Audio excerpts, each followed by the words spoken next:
Very good. Sorry about that. Before I get started, I just want to acknowledge there's so many people get involved in the ability to respond to disasters, whether they be natural disasters, some of them yearly, which we see weather disasters, or a fire, or human issues that come up, and all those people behind that many times you don't see. I want to extend our sympathies to the folks at Vehicle Services. Becky McDell, a longtime employee, reaching nearly to retirement age after a dedicated service to Minnesota, passed this week. So I know a lot of folks who are working on the things we're working on are also dealing with that. So to Becky and her family, we want to, on behalf of the state of Minnesota, express our deepest sympathies. Well, thank you all for being here again. Many of us were mentioning it felt a little more like the normal cadence of coming to this building with flood season. We're land of 10,000 lakes. We move a lot of water. We have major rivers. We get lots of snow.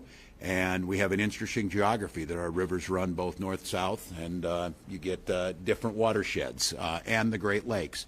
And so we're at that time of year where work has been being done for a long time, but I think from the public's awareness, they're starting to see with the warmer temperatures and the waters rising, just to be able to be prepared as possible. I know a lot of that work has already been done. I will re-stress again, the system that works between federal, state, local agencies around, especially flooding, is well perfected. We used a lot of the best practices even during the time of COVID to use what they do with these to prepare managers to disseminate information and to adjust plans as the situation changes. So this is a lot of hard work. It's a lot of planning that goes into it. We always say we hope that the flooding season is not that bad, but hope is not a plan, and we're prepared for it. So I think today's purpose was to put the experts in front of you, from the National Weather Service to the folks at Department of Public Safety, others, Corps of Engineers, folks that can help Minnesotans understand where we're at. We also have folks from Commerce to talk about flood insurance and some of the things that comes up on property. And I also want to give a thank you. I think as we speak, maybe, the Revisor's Office is finishing up some work that our disaster contingency account, which I want to thank the legislature and congratulate them on the foresight a few years back to put in this account. It'll have $40 million into it. We've drawn upon it multiple times, where if we don't reach major emergency status or declaration status where FEMA comes in and there's some federal help in this, the state of Minnesota is still prepared in a very efficient, effective manner to move funds when we need to. I believe the Senate is set to take that up, finalized, and we should be able to sign that thing in the next day or so to replenish that account, and that's in perfect timing with that. So you're going to hear a lot of the specifics on this. We'll be glad at the end of the presentation to take questions on that. I think I'm going to turn it over to Dan, our meteorologist. As many of us, we are hanging on their words every night, especially when we saw yesterday. I'm very careful about saying things are normal or unusual because they think in longer patterns in different ways. But today, I think reminding folks, it can be very deceptive that we're just building towards some of the higher stages of this. At the same time, we're in a fire danger mode, and those are kind of, I don't know how often we see those things come together. So I'm going to turn it to Dan, and we'll move through the presentation and then take some questions. So Dan, please go ahead. All right, thank you very much, Governor. So yes, as the Governor alluded to, we are now going right into the heart of our spring this year. It's been quite a winter, as we all know, here in the Twin Cities. We're getting feedback on him. I'm going to go this one. Does that help? Yeah, that's good. Is that better? Yes. Okay. They get pick up on that. Okay, great. All right, so I'll start over. All right, so thank you very much, Governor. Like the Governor alluded to, we are going into the heart of our flood season. It's just now starting to pick up. This is coming on the heels of what was a very active winter. As we all know, we had quite a bit more snow here in the Twin Cities, over twice as much snow as normal over the past winter. And that wasn't just here, that was across the entire state. And now with this rapid warm-up, this rapid 3-day-long summer, we've got that snow is rapidly melting and that water's got to go somewhere, and it's going right into the rivers around the state. So I'll get right into what we're dealing with. Right now, as you can see on this map, highlighting a lot of points along the rivers across the state, this is forecast flood level through next Wednesday. The oranges are going to be your minor areas of flooding, your red, moderate, and your purple up into major. We do have a few areas expected to go into major. What's noteworthy about what we have here is it's not just one or two rivers, it's across the state. And so this is a widespread event that we are looking at. That melting snow and recent rainfall has already started reaching the lower or the smaller creeks and streams.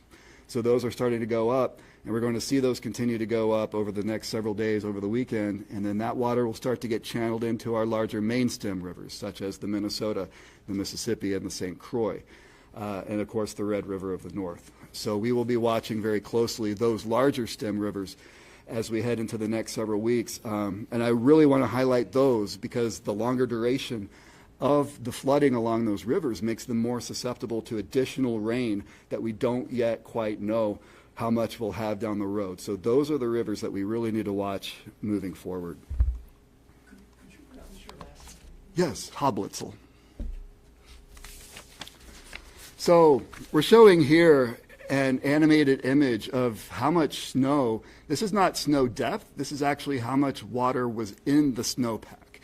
And so you can see those darker blues were as much as 3, 4, 5 inches of liquid water in that snowpack that since April 1st just rapidly melted into the soils. So that's what we're dealing with. And we do think that this map right at the end might still be a little underrepresentative of some of the snow still left over. We do still have pockets of snow left across the state.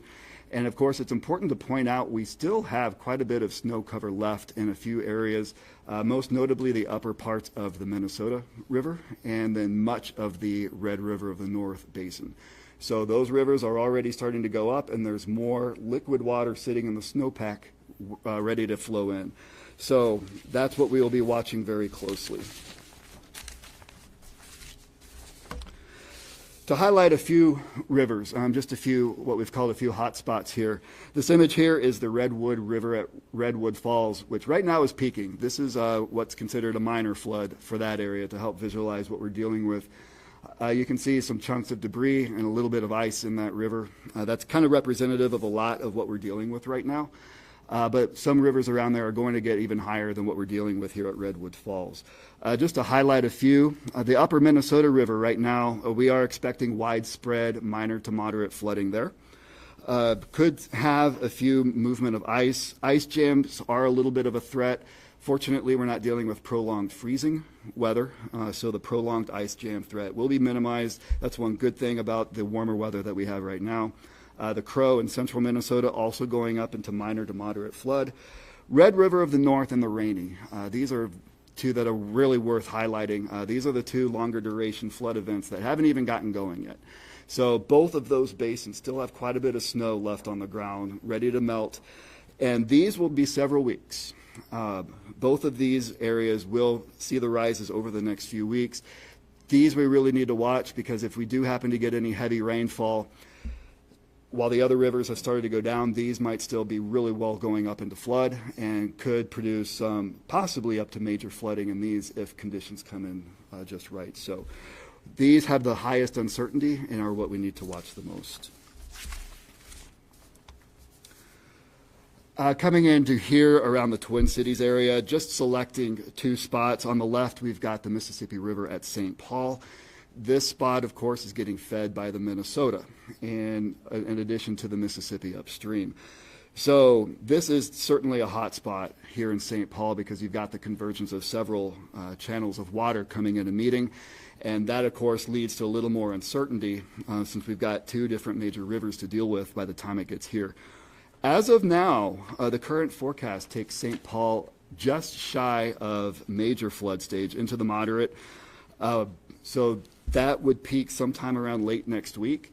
It's important to note that this is not including any additional rainfall that could happen through that time or after that time. So it does look well into moderate at least, and we cannot rule out that major flood levels start to impact the city of St. Paul. Similar story over at Stillwater along the St. Croix River. This one we have peaking just at the threshold for a major flood. Again, given the snowmelt upstream across Wisconsin, that could go higher, especially if we get any additional heavy rain. So this just underscores the importance of looking at the upcoming weather patterns to see how much rain we have coming up. So exactly how much rain we have, we do have a system coming in this weekend. Right now, we can pretty safely say those rainfall amounts should, for the most part, stay under an inch, looking anywhere from about a half inch to an inch at most. This graphic here on the right, the solid shade of green is in that half inch to inch level. You can see it's pretty much widespread across the state. What we will have to watch is if we get a few pockets of heavier, maybe closer toward that inch, that could have a higher effect on the current river levels. Right now, this doesn't look to be enough to really make any significant changes. It could nudge some of those river forecasts up slightly by a couple of feet and or prolong those crests by a day or two. So that's worth watching this weekend. Beyond that, we have quite a bit of uncertainty, and that's probably the most important thing to underscore. Beyond this system, we are not currently looking at anything that a heavy signal of a widespread heavy rain event, but we also don't see a heavy signal that it won't be. It's really kind of, it could go either way. We'll have to just hope that we don't deal with a system like that, but as the governor alluded to, hope is not a plan. So we do want to be sure to be on the lookout just in case a system does come in. And some indications are that there could be heavier rainfall impacting especially northern parts of the state maybe later next week. So that's something we absolutely have to watch out for. But just to summarize with some final thoughts, we do have this ongoing flooding. It is going to get worse. Thankfully, a few conditions were in place that are keeping this from being quite as bad as it could be, most notably the drought that we were in earlier last year. That has helped the soils absorb some of that moisture. And the frost levels are a little higher than normal. So that's helping the ground to absorb some of that moisture instead of sending it into the rivers. Like I said, we will have to watch this upcoming precipitation for any patterns, and most importantly, those larger main stem rivers that will be up higher for a longer duration. Those are going to be the ones most susceptible to any additional rainfall that we can't yet quite predict. So that's what we'll really want to keep an eye on, again, being the Red River of the North, St. Croix, Minnesota, and the Mississippi. And that's all I have. Thanks, Dan. We're going to turn it to Colonel Wilkins. I think what we're going to do is just thank you so much. We're going to pull that tape up, move it over to you. Not a problem. Thank you. Hello, I'm Lieutenant Colonel Rob Wilkins. I'm the Deputy Commander for the St. Paul District of the Army Corps of Engineers. Amongst our other authorities, we work to reduce disaster risk, and public safety is a core priority for the Corps of Engineers. We are currently working very closely with state, federal, and local communities to prepare for and respond to any flooding events within the region here. We have supported numerous state and local flood fights throughout the state during the last few decades. Our engineers and our teammates are members of the local communities here. They know the watersheds, and they are familiar with the folks that are going to be protected. Our area engineers are meeting with the local community leaders on a regular basis to coordinate flood plans and response plans. We also ensure that they understand the process for requesting federal assistance, which we are able to provide. We are well positioned and prepared to provide assistance this year if called on. We are ready to provide technical assistance, flood fight materials such as sandbags and pumps, and technical oversight and contracting for emergency levees to protect critical infrastructure. We have pre-positioned flood fight materials from the Federal Flood Fight Materials Center in Rock Island at most of our facilities across this state and North Dakota so that they are ready and can quickly be positioned where they're needed as the waters rise. We have monitoring teams active right now, collecting information on the ground about water levels, snowpack, and where the rivers are at.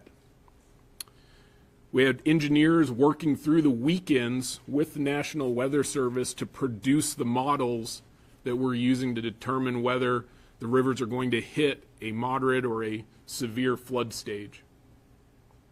We're able to produce those models rapidly for any change in conditions, such as additional or decreased precipitation.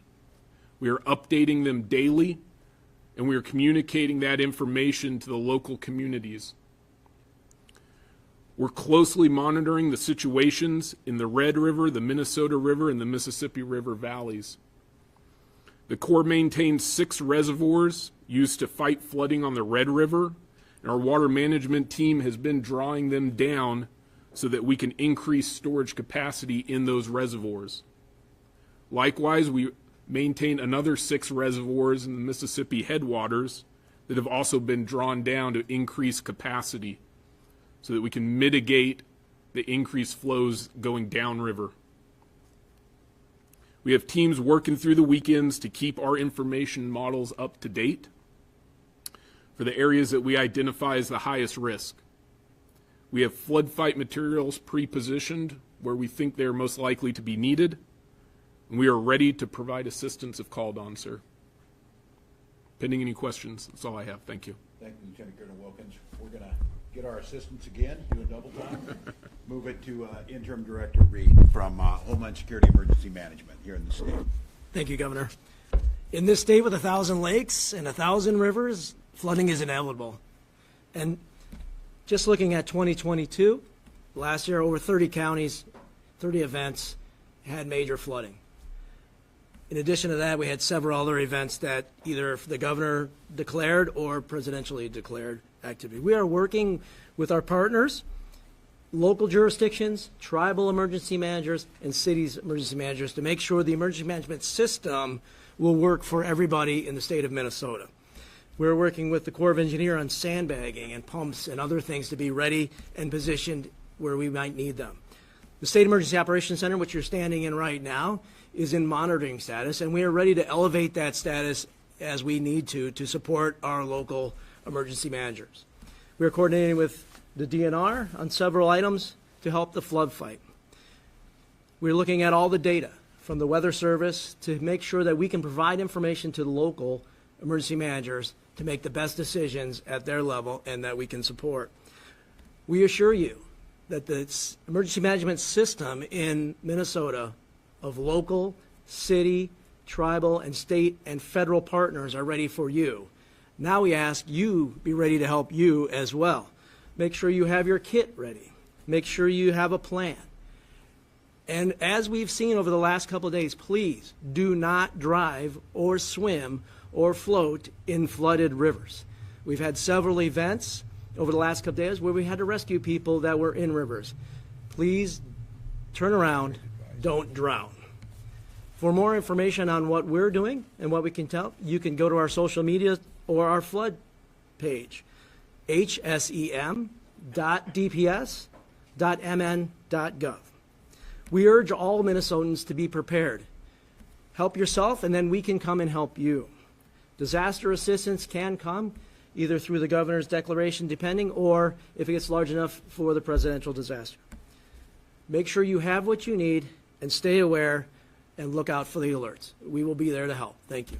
Thanks, Director Reed. We're going to pass this microphone down to Floodplain Manager Strauss. Okay, thank you. I'm Seal Strauss. I'm the state floodplain manager. I'm also the state national flood insurance program coordinator, meaning I coordinate with FEMA on a lot of things.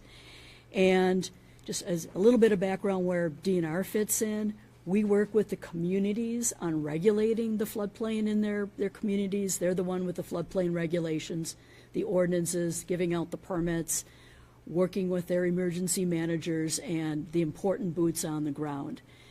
We assist them with administering those regulations, interpreting the maps, understanding their maps. And speaking of the maps, I do want to mention that we regulate what's called the 1% annual chance flood, commonly called the 100-year flood, but we try not to call it the 100-year flood because people think I've had a big flood this year, I'm good for another 99 years. That's not the case. But so moving on, the other thing I wanted to mention is when you see those graphs showing the minor, moderate, major flooding, that is not related to the 1%, the 100-year flood. Usually when it's hitting the major level, it might be a 10-year flood. It's definitely not a 100-year flood. So people will say, well, why isn't it flooding all the places on these maps? It's because those are based on what kind of damage do we expect in our communities, whether it's minor, moderate, major damage, whereas our floodplain maps are looking at statistical likelihood of flooding and flood risk. A reminder, this is a great time to be talking about flooding because we know where the spring flooding will be or is more likely to be on the big rivers. But as FEMA likes to remind us, anywhere it rains, it can flood. And we do have big storms throughout the year, and it's getting to be the point where it is more of the year than in the past. And especially in the last 20, 30 years, we're seeing more big floods due to really big storms. We're seeing 8, 10, 12, even 14 inches of rain in areas.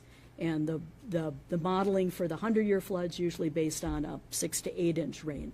So we are seeing bigger flood than what are on the maps. So all through the year, we want to be listening to what the National Weather Service is telling us about upcoming concerns about flooding. Reminder to be aware of what the flood risk is in your area. We did put together a video a couple years ago titled, "Is My House in the Floodplain?" And that's intended for anyone to take a look at, try to go to understand how to look at the FEMA site and see what the floodplain is in their area. We also encourage people to take a look at, we have a DNR site where we've got the elevation contours, getting an idea of where you are relative to the surroundings. Are you in a bowl that you're likely to get a lot of water when we do have a big rain? So we have some of those resources available. As the others were talking about here, have a plan, know what your risk is, listen to your emergency managers about evacuation or any preparation that you should be doing. Those local officials are the professionals. If they're putting out barriers on those roads, please don't go around those barriers, and pay attention to what those local emergency managers are saying. For communities, again, we encourage them to have a plan. There's a lot of resources available. They can work with the Homeland Security Emergency Management folks, get some good plans in place. Please properly enforce your floodplain regulations. We've had regulations over 50 years. That's helped us to reduce the new damage and to avoid more damage to buildings in the future. And we've got some opportunities to do bigger scale projects to reduce risk. And luckily, we've had good funding at the state level to help with grants to do those projects and getting grants from FEMA and the feds there to help do some really good projects around the state that we've definitely reduced risks from the past in many of our communities. Let's see, on that slide there is pointing out some of the resources we have. That we do have information for communities, for individuals to learn more about risk, places to go to see the forecasts and to see your risk. And then I'll just end with a few high points on flood insurance. Julie will get into more of the details, but reminder that your normal home insurance, that the folks that you work with for your home insurance for fire, tornadoes, whatever, that does not, except in rare cases, those do not cover flood damage. So you have to have a separate flood insurance policy.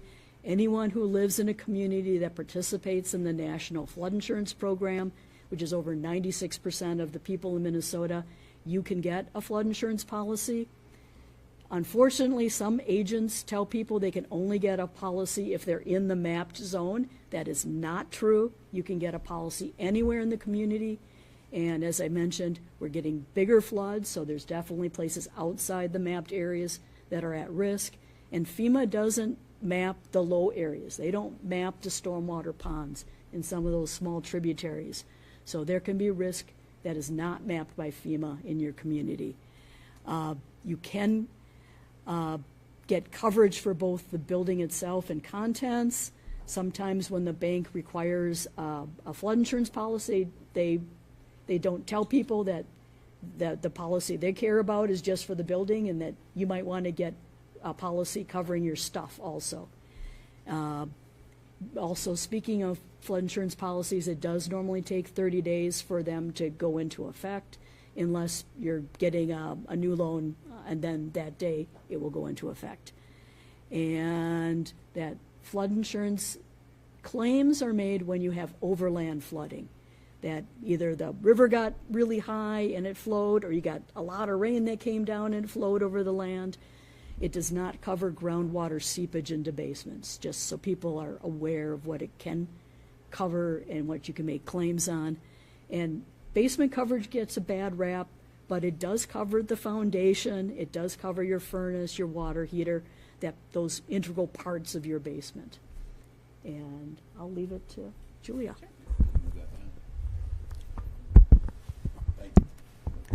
Hello, I'm Julia Dreyer. I'm the Deputy Commissioner of Insurance at the Department of Commerce. I wanted to underscore several of the points that my colleague Seal just mentioned. Just a few quick statistics. A homeowner is 27 times more likely to experience a flood versus a fire over the course of a 30-year mortgage. And 1 inch of water can cause $25,000 in damage. Last year, Minnesota was hit by 6 weather disasters that exceeded $1 billion in property damage, the most since federal agencies started keeping track. These numbers speak to both the likelihood and the severity of storms and floods. However, the stat that really stands out for me as the Deputy Commissioner of Insurance is that misconception that if I have homeowners insurance, that I'll be covered for flood damage. More than half of all homeowners do not realize that their policies don't actually cover damage covered by floods. Minnesota also has the lowest adoption rate for flood insurance in the country, with just 0.33% of homes covered by a national flood insurance program policy. As others have mentioned, flooding happens even outside of the designated flood zones, particularly as storms become more frequent and more intense. That's important certainly for the spring flooding season, but with our changing climate, it may make sense for the rest of the year too, because even in places that don't often see spring flooding. So that's why we wanted to underscore that we encourage homeowners and renters to research both their coverage options and to talk to an insurance professional to make sure that they understand the options available to them, to look at their policies, know what is covered. And we encourage insurance professionals as well to educate themselves so they can provide smart guidance about flood insurance to their customers. You can find more information certainly on Commerce's website or on the website of the National Flood Insurance Program. Thank you.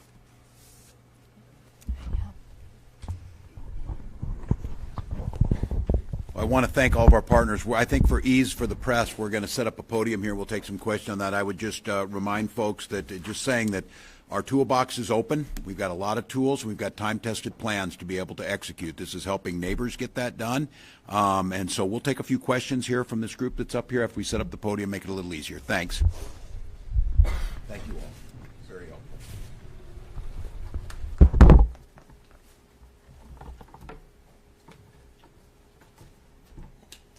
You can feel free to, I think they're going to be calling on you more than me. They know what I don't know, and so. Sure. Last year we saw record-breaking flooding, particularly on the rainy river basin. They had about 60, I think, above average for about 2 months. Yeah. Devastating for the community there. But how does this flooding season compare? Yeah, I think I'll bring the folks up here who have some historical knowledge on this. And that was a tough one because it took months to come down, and that was a historical flood. So I think it's really nice to hear the clarification on this, what a 100-year flood is and how people think about this. But let's bring the experts up to look where we're at today. Yes, thank you. So with the rainy river, yes, last year had quite historical levels of flooding. What happened last year was we had the unfortunate coincidence of a long duration snowpack that stayed on the ground quite a while into the spring, and then we had abnormally high rainfall on top of that. This year, those ingredients, at least for the snowpack, not looking quite as bad as last year. We are starting to erode it more slowly up there. As far as the rainfall that occurred, that was very unusual. That was a very abnormal amount of rain. Can we rule it out this year? Absolutely not, but that is quite uncommon. So while we would say just that magnitude of flooding is unlikely in any given year, while we can't rule it out this year, it's certainly worth preparing for and monitoring upcoming weather patterns. The cresting of St. Croix is expected next week. Is that also true of the Mississippi in St. Paul? Correct. Where's the Red River fit in? Are they behind this kind of a little bit? And when might we get a crest in Fargo Hornet? Yeah, so that the Red River Basin is quite a bit more slow. As you saw with the maps, there's still snow. Parts of the river are still frozen. And so it's just the upper part of the Red River of the North right now that's starting to see that response. So that's going to be going on for the next several weeks, maybe even a month or more up there.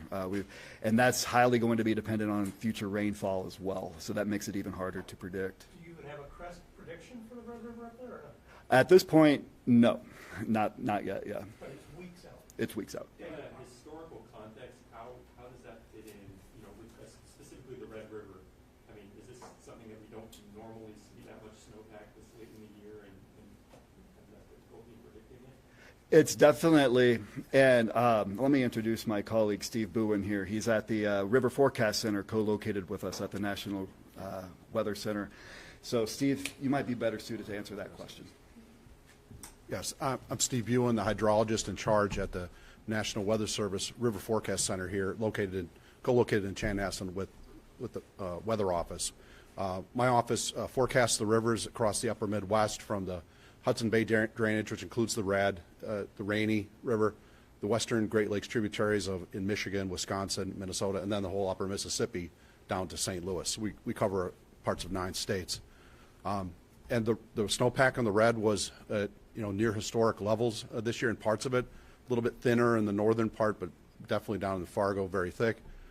We've had a fortunate melt scenario so far where it's been very dry, but spring does typically bring rain, and since that peak will likely be a week or more out, especially in the southern part, and then possibly 2 to 3 weeks in the northern part, we're very susceptible to additional rainfall. So that's really the point here. And we're right, even with the dry melt, so no rain, we're looking at the very threshold of where they have to start to do additional protective measures.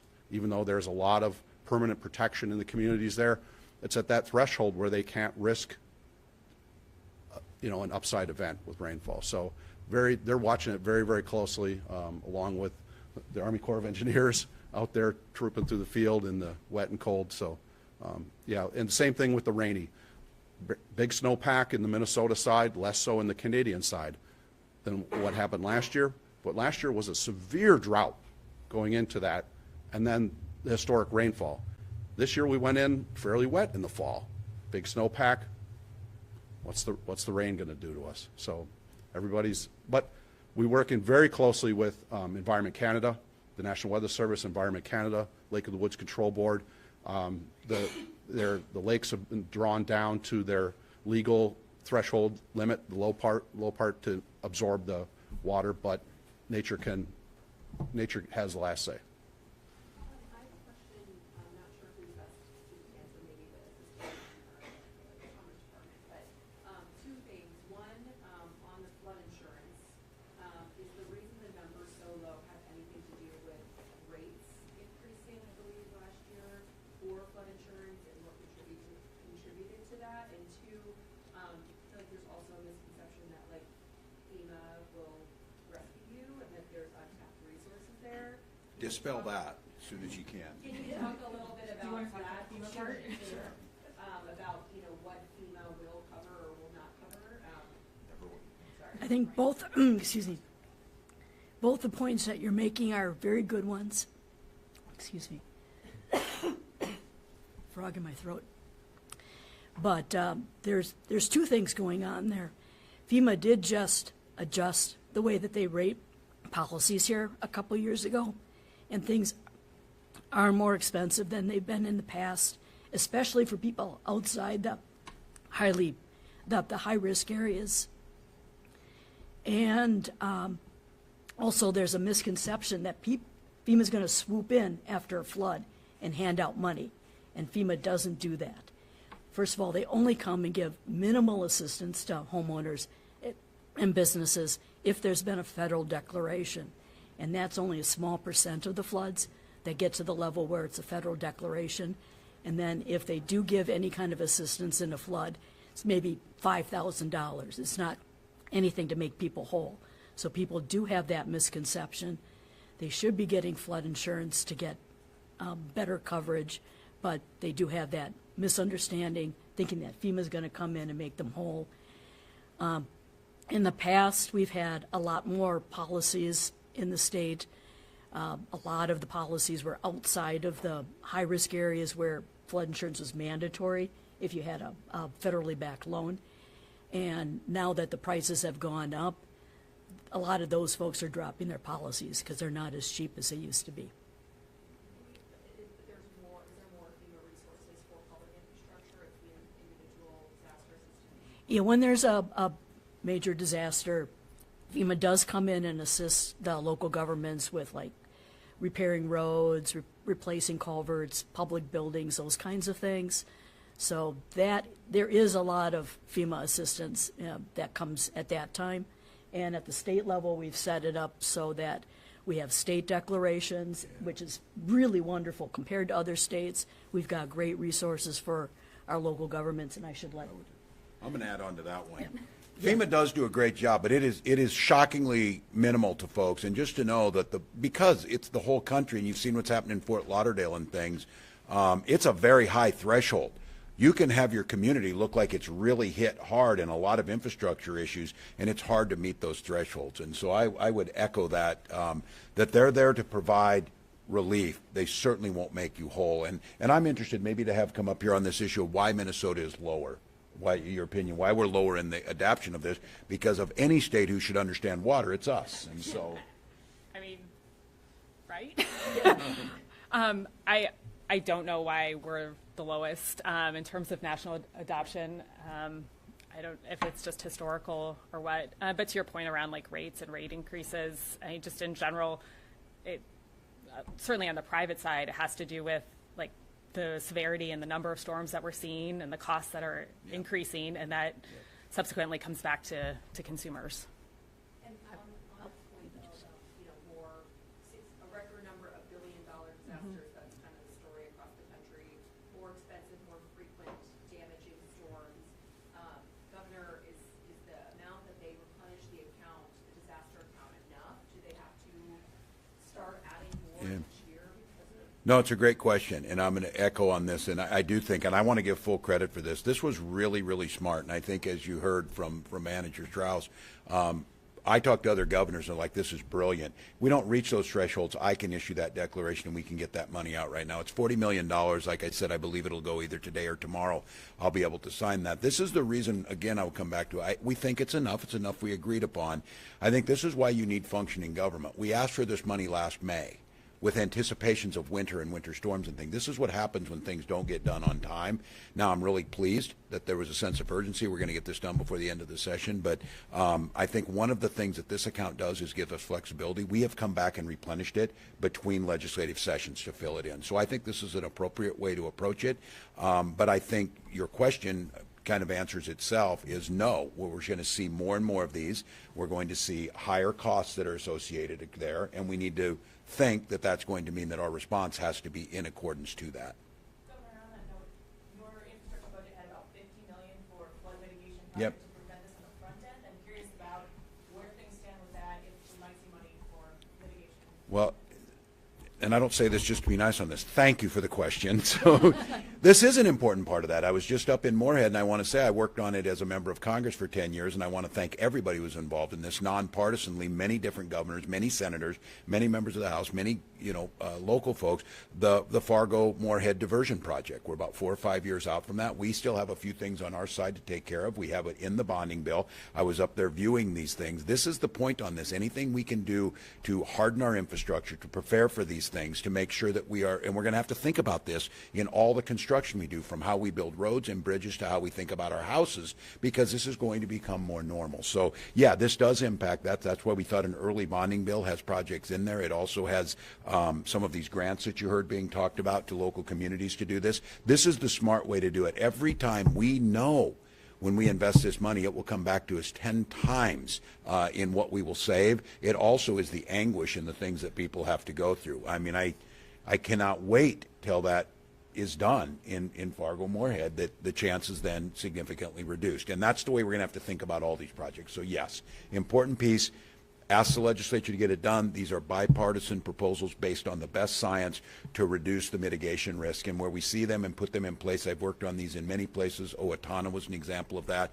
Local community coming together to build some of those projects. And I think that's where the state can help. But there's a lot of federal dollars coming in that are especially around the issues of climate change and climate issues that we can do on infrastructure. And so I think you'll see us doing a lot more of that. Obviously, there's such thing as being underprepared for a spring flooding event like this.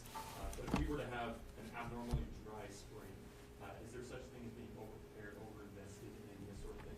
No, and this is the one that you're always trying to strike it correctly. This is if you come in with everything, was it overkill that you came with? No, this is protecting Minnesotans, and we're going to always err on the side of caution. We're always going to err on the side of preparation. The one thing I come back to on this is a much more, if you will, predictable, and I know the Weather Service folks will get angry with me on this one, weather's never, but it's what we know what they act, they know where we are, and we're preparing for different things. This is at least one where we have a bit of certainty around what will happen if we get this much water, and this is where the flood stage will be. This is how much more preparation. And I think, as you said, just the things that the Corps of Engineers did, Colonel Wilkins was right. They pre-position things. Might not use them. They'll be happy to put them back on the trucks, move them back, put them back into storage. I just think now is the time, and I hope Minnesotans know the cadence of these briefings will be dependent on what happens with the flooding situation. But I want to be clear, these folks have been working for months on many of this. This is an ongoing preparation. That toolbox is open, and what you're seeing is just more and more of a ramping up of that. So, no, I don't think so. I think on this, you know, my hope is that did we do too much? Did we pre-position too much? Were we too ready?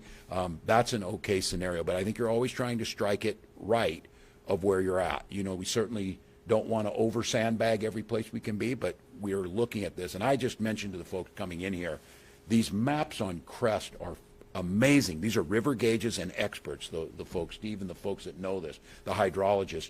I was mentioning I use a dog park near the river that traditionally floods. It was bone dry, and because of what we had, like the melt-off went. But the river prediction said it was going to hit a stage where traditionally it ran water into that dog park. I was there yesterday afternoon late. The prediction said sometime last night it was going to flood. This morning at 7 o'clock it was flooded. Those are predictions that help people plan around things. It helps. That was just a real-world example, and for folks, it's not magic.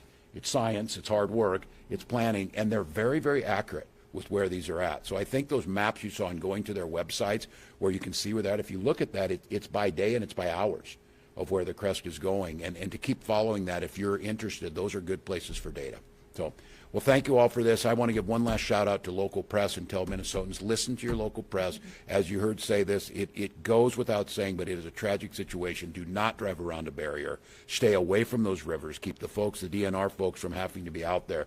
This is a dangerous time. These rivers are going to swell. They're going to be unpredictable. And when you see a barrier on a road, we're seeing people get swept away. In these flooding situations, one of the number one things that kills people is driving through an area that has been cordoned off. So listen to your local press, listen to the news that gets out there, and as I said, we will up the cadence both if it's through press release that does it or if we're back in here again as this season unfolds. So stay safe, Minnesota. Thank you all. Thanks. Good advice. Yeah, I don't know why they don't do it. Why we don't buy. We know where it's at. Yeah. Part And of it's that we relatively have compared to insurance, it's still protected relatively cheap.